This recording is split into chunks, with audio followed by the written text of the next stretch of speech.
Ya ayuhan nas ittaqu rabbakum, wahai sekalian manusia bertakwalah kepada Allah. Dengarkan ini. Alladzi khalaqakum min nafsi wahidah, yang telah menciptakan kalian dari jiwa yang satu, wa khalaqa minha zaujaha, yang menciptakan darinya istrinya yaitu Hawa. Wa batha minhuma rijalan katsiran wa nisaa. Setelah Adam dan Hawa, penciptaan manusia sudah tidak lagi dari tanah. Lalu dari apa Ustaz? Surat Yasin menjelaskan, awaram yarul insanu anna khalaqnahum min nutfatin fa idza huwa khasimun mubin. Manusia selanjutnya diciptakan dari sel sperma. Sekarang kita ketemu wong, kau manusia? Iyo. Diciptakan dari apa? Kata dia tanah. Memangnya dia diciptakan dari tanah liat, gumpal-gumpal tiup, berjalan? Tidak. Karena manusia selanjutnya diciptakan dari sel sperma. Huknya apa? Huknya adalah orang-orang mengatakan Adam alaihissalam dikeluarkan dari surga gara-gara makan buah. Itu hoax. Yang benar apa Ustaz? Ayat ini ja'ilun fil ardi khalifah. Kata Allah, aku akan jadikan khalifah di muka bumi ini. 40 tahun kemudian baru Adam diciptakan. Jadi Adam turun ke bumi memang sudah kehendak Allah, bukan karena makan buah khuldi. Makannya Adam buah khuldi adalah rekayasa Allah untuk menunjukkan jangan kalian melanggar apa yang sudah Allah gariskan. Hanya itu hikmahnya. Jadi dunia ini bukan tempat penghakiman, itu hoax. Kita nyesal gara-gara Adam galola ini kita di dunia. Hidup saro, utang banyak. Bukan gara-gara Adam, muslimin rahimakumullah. Itu hoax karena memang Allah sudah pengen manusia itu diciptakan di muka bumi. Ringkas cerita, Adam punya anak namanya Syith. Syith pun diwafatkan oleh Allah. Kemudian Al-Quran mengisahkan ada orang 5 yang menggantikan peran Adam untuk menyampaikan agama Islam ini. Siapa beliau? Wadda, Suwa'a, Ya'ud, sama Ya'ruk, sama Nasroh.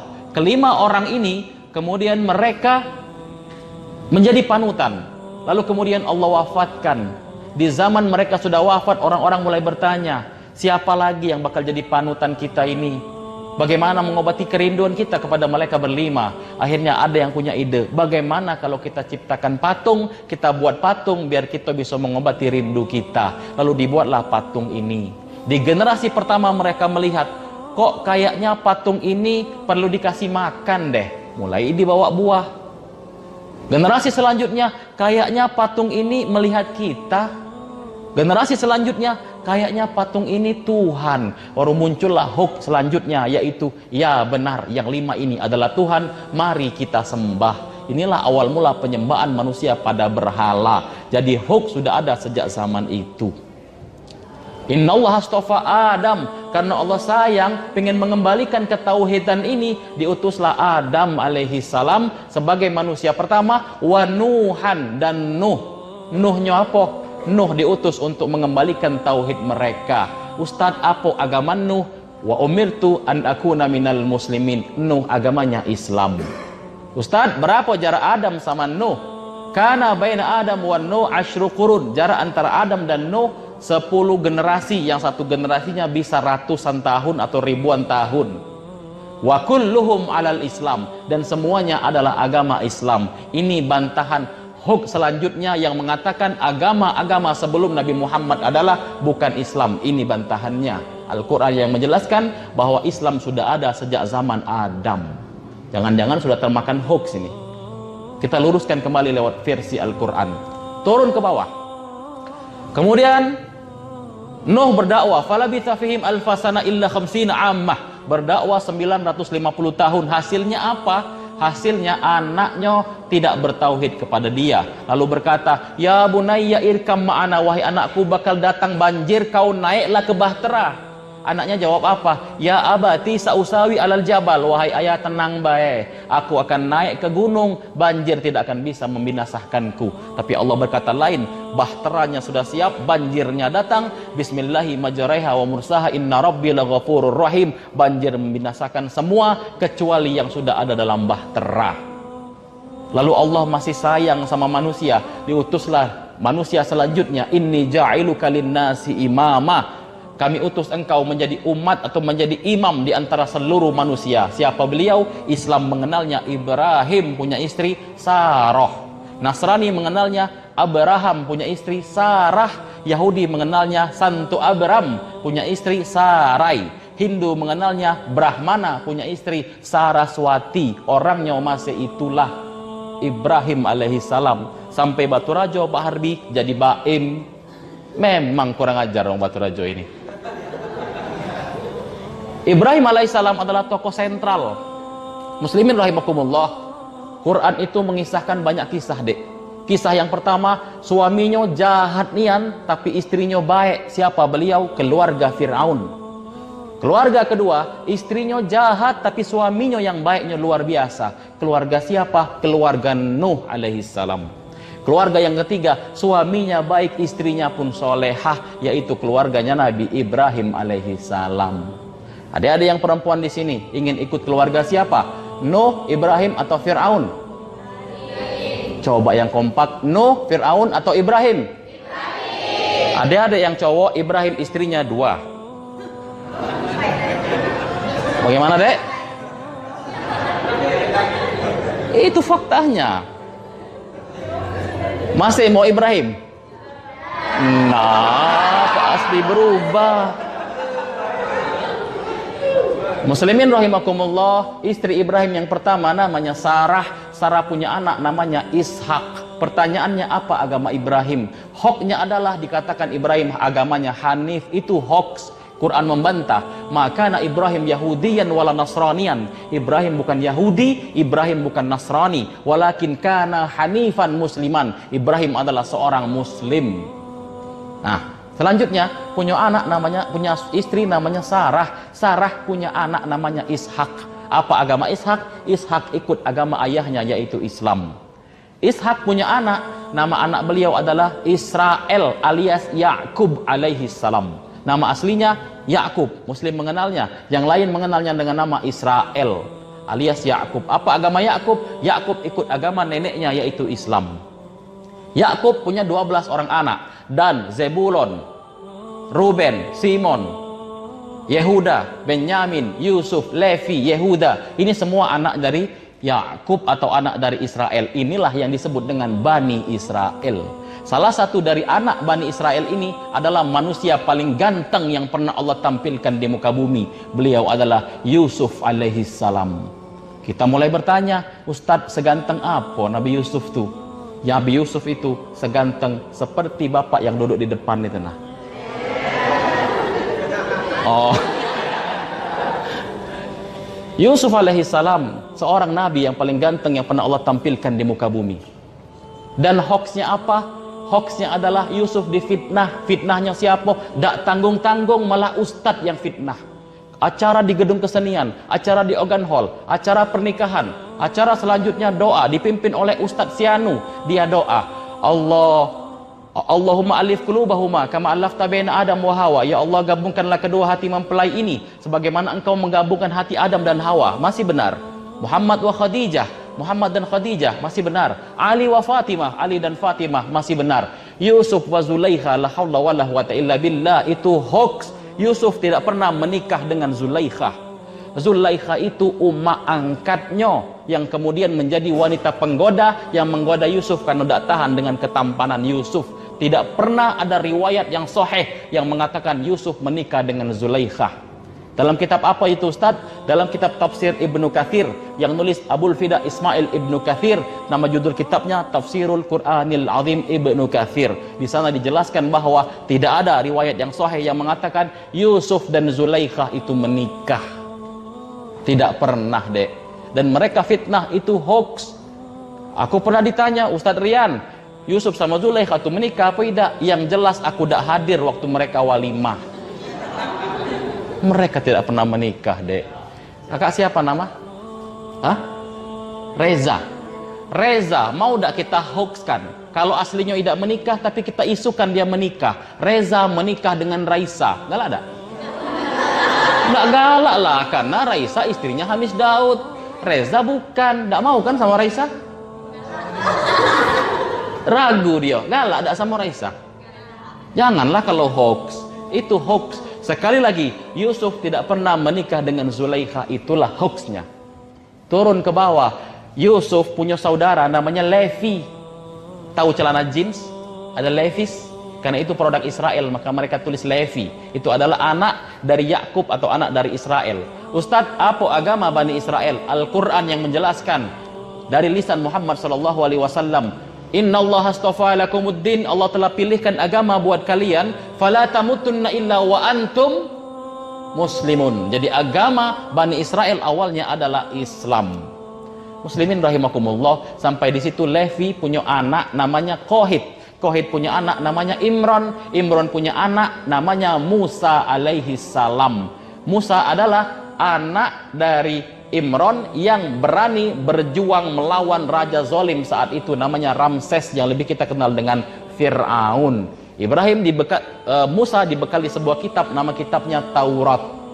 Hoaxnya adalah apa? Musa dikatakan bukan Islam, tapi Musa adalah Yahudi. Itu hoax, karena Musa adalah Islam. Al-Quran yang menjelaskan. Musa dikirimi kitab, nama kitabnya Taurat. Hoaxnya apa? Dikatakan Taurat adalah kitabnya umat Yahudi. Bukan, Taurat adalah kitabnya umat Islam. Buka Al-Quran. Kita tidak peduli, Al-Quran kita muliakan, taruh paling tinggi di tempat. Saking tingginya berdebu, tidak pernah dibaca. Padahal Al-Quran yang menjelaskan, itu bantahannya.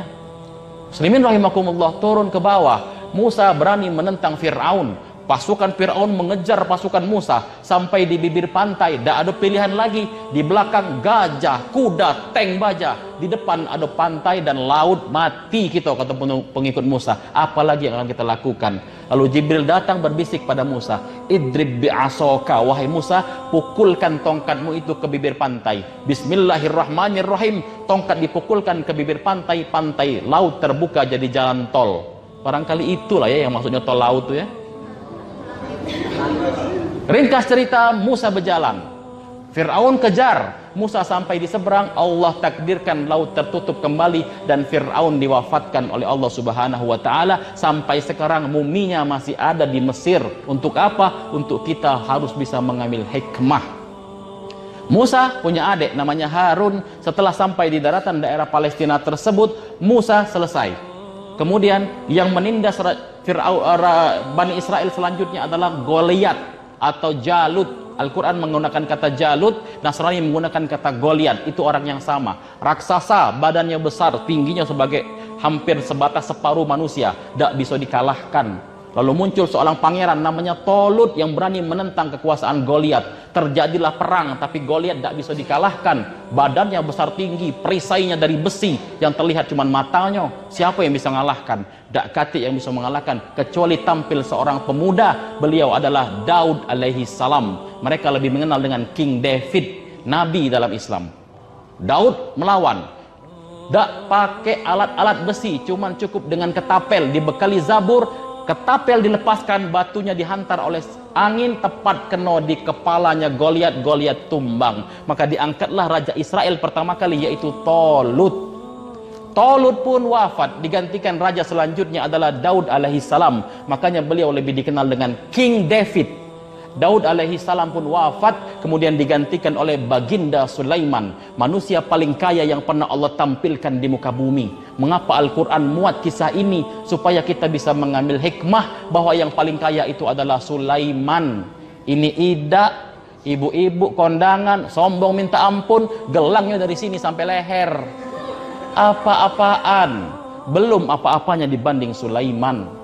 Lalu kemudian muslimin rahimakumullah, Sulaiman kemudian berdoa pada Allah, Rabbighfirli, ya Allah ampunilah aku, wahabli malakan la yanbaghi li ahadin min ba'di, dan karuniailah aku kerajaan yang tidak pernah engkau berikan kepada umat sebelumku dan umat setelahku. Akhirnya kerajaan Sulaiman makin besar sampai beliau bisa memindahkan singgasana Ratu Balkis dalam hitungan menit dan hanya sekejap mata.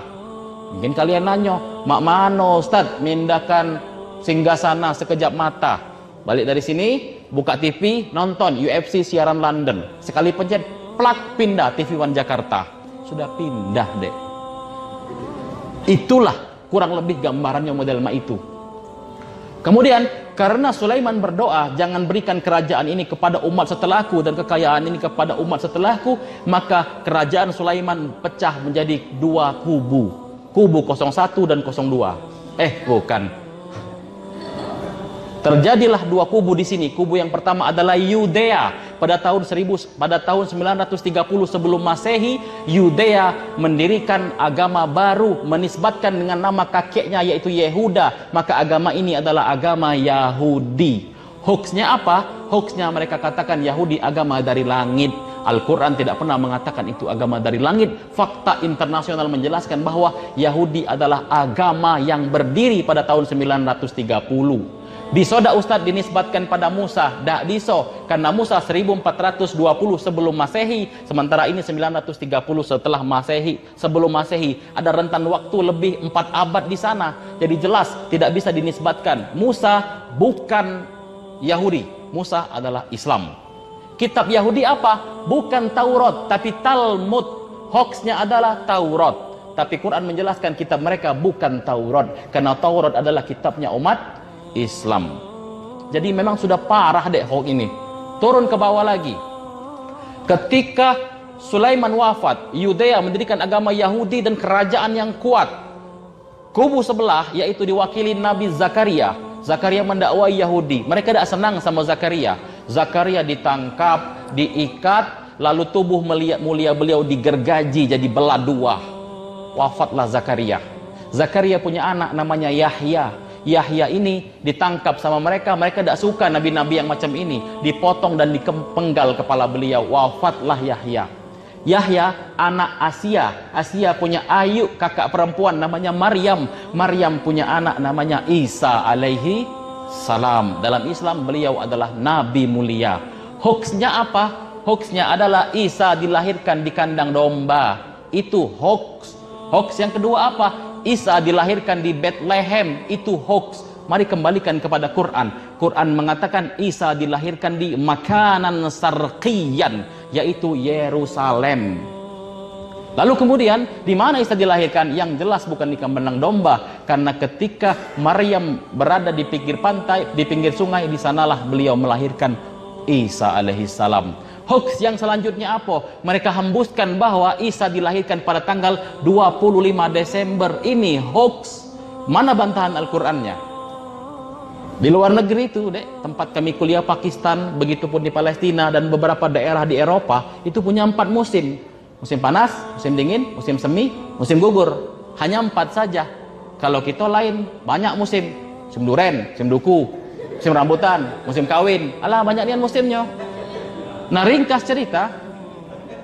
Kemudian, kalau musim dingin itu pasti ujungnya Oktober, November, Desember itu pasti musim dingin. 25 Desember berarti Isa dilahirkan pada musim dingin. Itu hoax. Bagaimana bantahan Al-Qur'annya? Ketika Maryam akan melahirkan, sakit perut Maryam, menyandarkan punggung beliau ke pohon kurma. Lalu Jibril mengatakan, "Ya Maryam, wahai Maryam, goyangkanlah pangkal kurma tersebut. Tusakit alaiki rutoban janiyah." Akan jatuh kurma yang mangkal. Mengapa Quran mengatakan kurma yang mangkal? Karena kurma mangkal tidak pernah di musim dingin, selalu di musim panas. Itu bantahan Al-Quran. Muslimin rahimakumullah. Hoaxnya terlalu banyak. Hoax satunya lagi apa? Hoax satunya lagi diisukan bahwa Isa ditangkap, disalib, dibunuh sama seperti Yahya dan Zakaria. Ini juga hoax. Mana bantahan Al-Qur'annya? Wa ma qataluhu wa ma salabuhu. Mereka tidak menyalibnya, mereka tidak membunuhnya, walakin syubbihalahu. Akan tetapi diciptakan yang serupa dengan dia. Fakta internasional menyebutkan bahwa yang disalib tersebut namanya Yudas Iskariot, bukan Isa alaihi salam. Muslimin rahimakumullah, sampai sinilah nabi-nabi itu kosong. Lalu kemudian turun, karena Isa sudah tidak ada lagi, kosonglah nabi di sana. Muncul raja zalim, siapa namanya? Dikianus. Raja Dikianus ngomong, siapa yang ngaku Islam, siapa yang ngaku Muslim, tangkap. Mengapa ada kalimat Islam di situ? Membuktikan bahwa Isa agamanya Islam. Mana dalil Qur'annya, Ustaz? Yud'a ilal Islam. Sesungguhnya Isa mendakwai orang-orang kepada Islam. Jadi Injil adalah kitab suci umat Islam. Jangan kaget dulu. Kalau kaget berarti sudah termakan hoax. Raja Dikianus mengumumkan seperti itu. Tidak ada yang berani mengaku Muslim. Semua lari ke dalam goa. Mereka lah yang dikenal dalam Al-Quran, nahnu naqussu alaika naba'ahum bil haq. Inilah ashabul kahfi. Turun ke bawah, Raja Konstantinus. Raja Konstantinus punya ratu namanya Ratu Helena. Ratu Helena punya penasehat namanya Paulus. Ratu Helena, Konstantinus dan Paulus mengadakan muktamar pada tahun 325 Masehi. Isa dilahirkan 1 Masehi, 325 tahun kemudian diadakan muktamar atau konsili Nisia pertama. Hasil dari muktamar tersebut memutuskan bahwa mengangkat Yesus atau Isa sebagai Tuhan. Inilah hoax selanjutnya. Diangkat sebagai Tuhan. Akhirnya muncul kubu lainnya, terjadi pergolakan politik di situ. Muncul mereka pertanyakan, kalau Tuhan baru diangkat pada tahun 325 Masehi, lantas siapa Tuhan sebelum itu? Siapa Tuhannya Isa? Siapa Tuhan Yahya? Siapa Tuhan Zakaria? Siapa Tuhan Musa? Siapa Tuhan Ibrahim? Siapa Tuhan Nuh? Siapa Tuhan Adam? Pertanyaan ini tidak bisa dijawab. Akhirnya diadakan konsili Nisia kedua, muktamar kedua untuk menyatukan. Oke, kita sepakati sekarang yang baru ini anak Tuhan, yang sebelum itu bapaknya Tuhan. Maka muncullah konsep Trinitas di sini. Kalian mikir, seandainya Isa punya istri, berarti Tuhan punya mantu. Kalau istrinya Isa punya bapak, berarti Tuhan punya besan. Terlalu ribet. Inilah yang disebut dengan Protestan. Lalu, itu dari jalur Sarah. Dari jalur Hajar, istri kedua dari Ibrahim. Cucu cicit beliau, anak beliau adalah Ismail alaihi salam. Turun Nabi setelahnya namanya Ilyas. Dari cucu keturunan Ilyas ada yang namanya Adnan. Keturunan Adnan ada yang disebut dengan Kilab. Kilab punya anak Murrah. Murrah punya anak namanya Qusay. Qusay punya anak namanya Abdul Manaf. Abdul Manaf punya anak namanya Hashim. Hashim punya anak namanya Abdul Muttalib. Abdul Muttalib punya anak namanya Abdullah. Abdullah punya anak namanya Muhammad sallallahu alaihi wasallam. Manusia paling mulia yang pernah Allah tampilkan di muka bumi, beliau adalah Muhammad sallallahu alaihi wasallam. Sampai di situ Muhammad dikaruniai sebuah kitab namanya Al-Quran. Al-Quran menginstal ulang semua kitab-kitab yang pernah ada. Makanya rukun Islam dalam ajaran Muhammad sallallahu alaihi wasallam, rukun imannya adalah percaya pada Allah, percaya pada malaikat, percaya pada kitab-kitab. Berarti kitab apa itu? Taurat, Zabur, Injil adalah kitabnya umat Islam. Karena umat Kristen dia punya Bible atau Alkitab. Umat Yahudi punyanya Talmud, bukan Taurat. Jadi Islam agamaku, Injil, Taurat, Zabur kitab suciku, dan Al-Quran kitab suciku sekaligus pedoman hidupku. Karena Al-Quran sudah menginstal ulang semua kitab-kitab sebelumnya. Itulah makna dari rukun iman yang kita pelajari dari SD. Tapi hoax ternyata lebih bisa mempengaruhi akal pikiran kita, sampai Al-Quran sendiri kita lupakan. Muslimin rahimakumullah. Contohnya apa? Lemak kambing. Dalam Taurat Musa itu haram, tapi dalam Al-Quran itu halal. Yang mana yang kita ikuti? Al-Quran. Berarti lemak kambing halal, karena Al-Quran sudah menginstal ulang dan mengupgrade semua hukum yang ada di kitab-kitab sebelumnya. Paham atau tidak?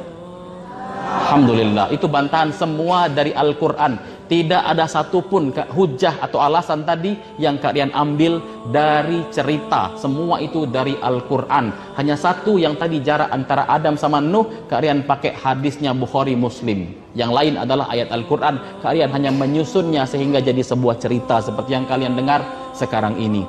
Adik-adik sekalian, lalu kemudian sampai di Muhammad SAW. Al-Quran ini diturunkan dengan yang pertama kali Iqra bismi rabbikal ladzi khalaq. Turunlah Al-Quran tersebut sempurna dengan ajaran Muhammad SAW sampai 23 tahun. Ayat terakhir adalah Al-yauma akmaltu lakum dinakum wa atmamtu alaikum ni'mati wa raditu lakumul islam madinah. Sempurnalah Islam di sini. Hoaxnya apa? Hoaxnya adalah disebarkan bahwa jumlah ayat Al-Quran 6.666 itu hoax.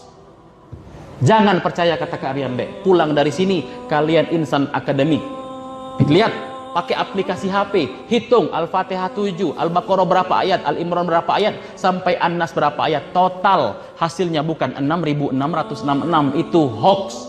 Yang benar berapa Ustadz? 6.236. Setelah ini pulang hitung, sampaikan ini kalau ini kebenaran. Muslimin rahimakumullah. Al-Quran sempurna. Bagaimana posisi Al-Quran saat itu? Dituliskan bercerai-berai. Pada zaman Abu Bakar banyak para penghafal Al-Quran yang wafat syahid. Lalu Umar bin Khattab ide bagaimana kalau Al-Quran ini kita kumpulkan. Dikumpulkanlah Al-Quran tersebut. Setelah Al-Quran dikumpulkan jadi sebuah tempat, besarnya mungkin sebesar gedung masjid ini. Bagaimana Ustadz? Karena dia tertulis di batu, tulang unta, pohon, kulit kambing dan lain-lain berserakan. Jadi kalau ada yang datang, Abu Bakar, aku pengen baca Quran, Al-Maidah ayat 21, bercarian dulu. Oh, di mana? Ketemu ini. Di kulit onto, baru baca.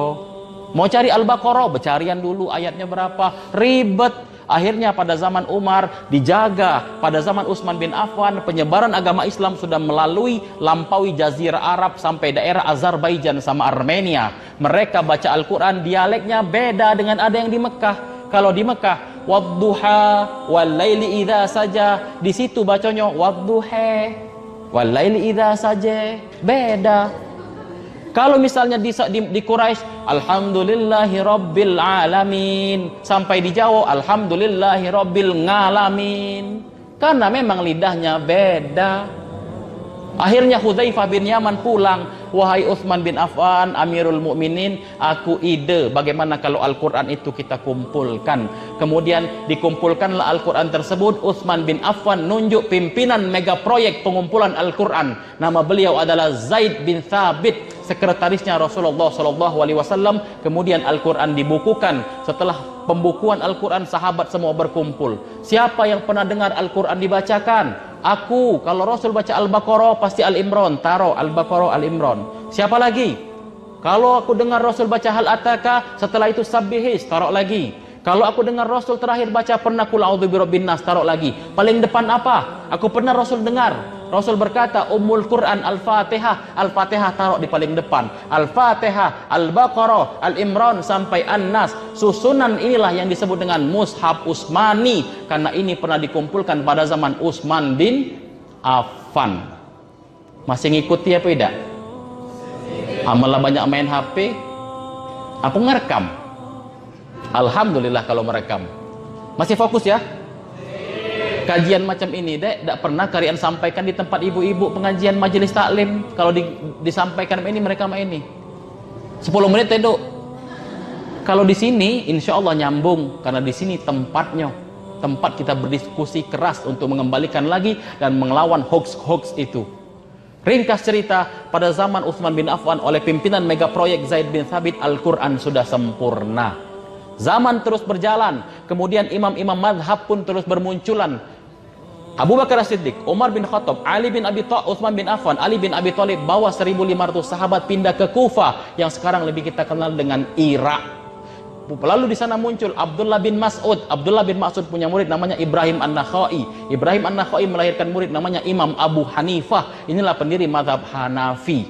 Balik ke Madinah, Abdullah bin Umar, anak Umar bin Khattab, punya anak namanya Imam An-Nafi, murid beliau, punya murid namanya Malik bin Anas. Inilah pendiri mazhab Maliki. Sudah 2 mazhab di situ.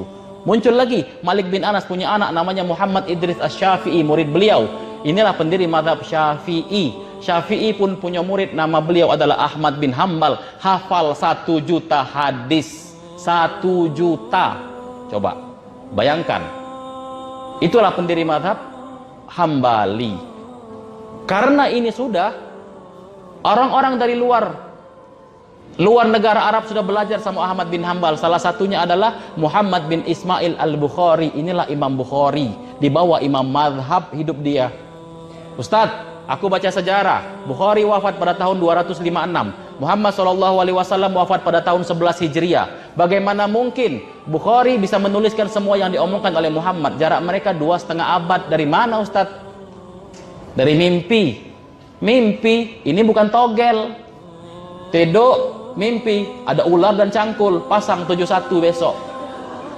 Bukan. Bukhari dari belajar. Muhammad bin Ismail Al-Bukhari punya guru namanya Abdullah Maslamah. Abdullah Maslamah punya guru namanya Abu Sinad. Abu Sinad punya guru namanya A'raj. A'raj punya guru namanya Abu Hurairah. Abu Hurairah punya guru namanya Muhammad SAW. Sanad keilmuannya itu sampai